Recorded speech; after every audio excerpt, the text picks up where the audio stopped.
Shalom, shalom frères et sœurs en Christ.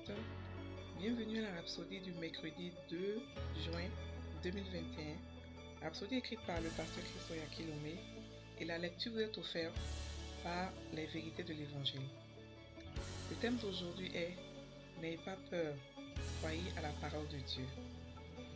Et le verset de Marc 16, versets 17 à 18, qui se lit comme suit. Voici les miracles qui accompagneront ceux qui auront cru. Ils imposeront les mains aux malades et les malades seront guéris. Fin du verset. Le pasteur Christ explique, l'année dernière, et même plus qu'il n'y en a jamais été dans l'histoire de cette génération, nous avons vu une détresse intense des nations. Beaucoup vivaient dans une crainte totale. Même parmi les chrétiens, nous avons vu des dirigeants d'église aller jusqu'à mettre un panneau indiquant qu'ils ferment leur église à cause de la peur. Mais de tels actes ne sont pas en accord avec le ministère de Jésus-Christ, celui en qui nous avons cru. Comment un chrétien, dont la Bible dit qu'il est le sel de la terre et la lumière du monde, et oint du Saint-Esprit, qui est un vase porteur de Dieu, peut-il avoir peur? Jésus a cité les signes permettant d'identifier ceux qui croiront en lui. Nous avons lu une partie de notre verset d'ouverture. Quiconque croit vraiment en Jésus n'aurait pas peur d'un fléau ou d'une maladie infectieuse. Il a dit dans Luc 10, verset 19, « Voici, je vous ai donné le pouvoir de marcher sur les serpents et sur les scorpions, et sur toute la puissance de l'ennemi, et rien ne pourra vous nuire. » Votre réaction face à ce qui se passe dans le monde aujourd'hui montre si vous croyez ou non en Jésus-Christ. Ce sont les pressions de la vie qui révèlent vos convictions. Si en tant que chrétien, vous avez peur d'une maladie ou d'un fléau, alors en quel Dieu croyez-vous donc? Certainement pas le même Dieu d'Abraham, Isaac et Jacob, les prophètes et les apôtres ont connu, et dont il a parlé. Pendant plusieurs années, j'ai imposé les mains à des personnes avec certaines des maladies les plus contagieuses au monde.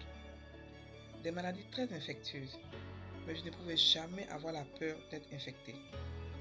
Parce que c'est le même ministère de Jésus, par la vie et la puissance du Saint-Esprit.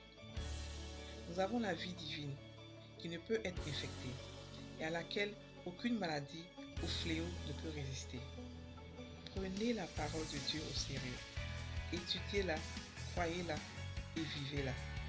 Alléluia, faites la rhapsodie. Dans le passage aujourd'hui parle de la peur que le monde a aujourd'hui. Le monde a été secoué dernièrement par le corona et tout le monde a eu peur. Beaucoup de personnes ont eu peur, surtout les non-chrétiens. Mais il parle aussi du fait que même les chrétiens ont eu peur. Des hommes de Dieu, des responsables d'église ont eu peur et ont fermé leur église. C'est vrai que c'était obligatoire dans d'autres pays de fermer leur église, mais même bien avant l'obligation, d'autres étaient déjà prêts à fermer leur église. Même là, même quand ça a été ouvert, d'autres vont à l'église avec des masques. Et ceci montre la peur d'être contaminé, la peur d'avoir la maladie. Alors que la Bible nous dit clairement que les signes qui accompagneront ceux qui auront cru, c'est un des signes, c'est qu'ils imposeront les mains aux malades et les malades seront guéris. Ça veut dire qu'en tant que chrétiens, nous sommes une source de guérison. Nous sommes une source de guérison. Nous transportons la guérison. Nous marchons dans la santé divine. Mais pour que ça puisse marcher, il faudrait que vous en soyez sûr. Il faudrait que vous méditez là-dessus pour que ça puisse entrer dans votre cœur et puis porter des fruits. Celui qui a peur qui est chrétien, c'est parce que la parole de Dieu n'est pas encore entrée dans son cœur. Parce que ici il a dit, voici je vous ai donné le pouvoir de marcher sur les serpents, sur les scorpions et sur toute la puissance de l'ennemi et rien ne pourra vous nuire. On a la puissance sur Satan. Satan qui crée toutes ces maladies-là.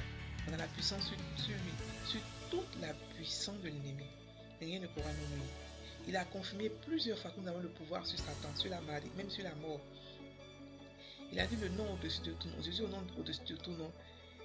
Au nom de Jésus, tout genou fléchit dans les cieux, sur la terre et sous la terre. Et toute langue confesse que Jésus-Christ est Seigneur. Et ce nom-là nous a été donné en héritage. pour l'utiliser en toutes choses, en action comme en parole, comme pour demander à Dieu, comme pour commander aux démons, comme pour faire toutes choses. Donc frères et sœurs, n'ayons pas peur. Allez-y, mettez la parole de Dieu sur l'amour, sur la perfection de Dieu, sur la santé. Parce qu'en amour, il n'y a pas de peur. En amour, il n'y a pas de peur. L'amour parfait de Dieu bannit la peur. Le pasteur ici explique aussi que pendant des années, il a guéri des malades qui avaient des maladies infectieuses, mais n'a jamais été touché parce qu'il n'a jamais eu peur.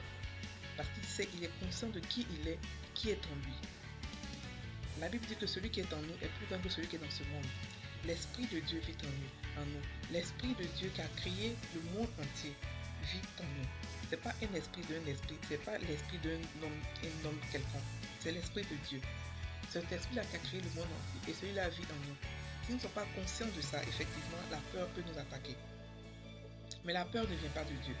Tout ce que Dieu fait n'est pas accompagné de la peur. C'est pour ça qu'il a dit plusieurs fois dans la Bible, ne crains point, n'aie pas peur, ne crains point.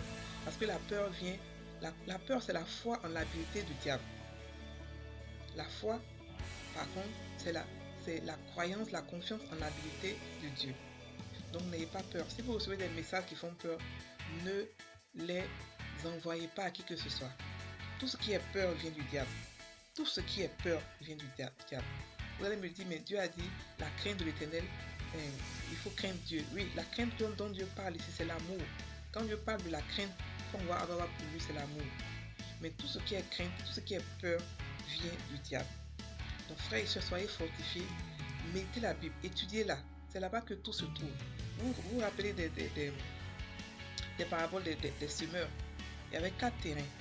Et le terrain, et les terrains qui n'ont pas pu porter sont les terrains, d'abord, qui n'ont pas compris la parole. Et le diable est venu enlever la parole.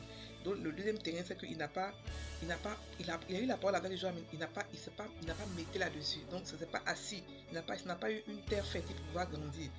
Et les difficultés sont venues, il a succombé. Le troisième terrain, c'était un terrain qui était étouffé par les difficultés de la vie, par les richesses de la vie.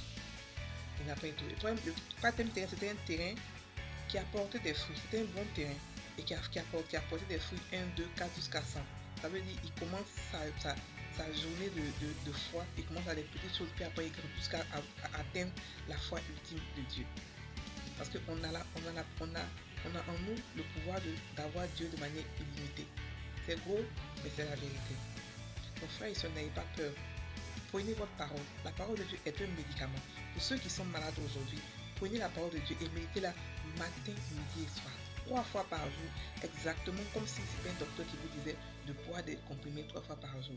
Et vous verrez la puissance de Dieu et vous verrez ce que Dieu peut faire. Sa parole n'est pas en vain. C'est pour ça qu'il nous a donné la parole. C'est pas une parole comme ça. C'est pas la parole d'un homme qui n'a pas d'effet. La parole de Dieu a une puissance. Méditez-la, étudiez-la et elle vous montrera qui elle est. Ok, donc on va prendre maintenant la confession. Répétez après moi.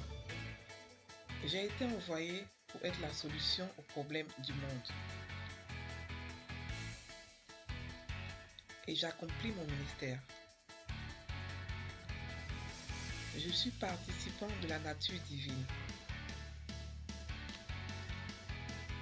Je suis conscient que j'ai le pouvoir sur la maladie. Les maux et les infirmités, afin de les guérir et vivre au-dessus d'eux. Voici ma réalité. Alléluia. Passez une très bonne journée, chers frères et sœurs en Christ. N'oubliez pas de méditer la parole, de la mettre dans votre cœur pour qu'elle puisse porter des fruits. Et n'ayez pas peur de la maladie, n'ayez pas peur du diable. Vous êtes au-dessus du diable. N'ayez pas peur de lui. Soyez bénis.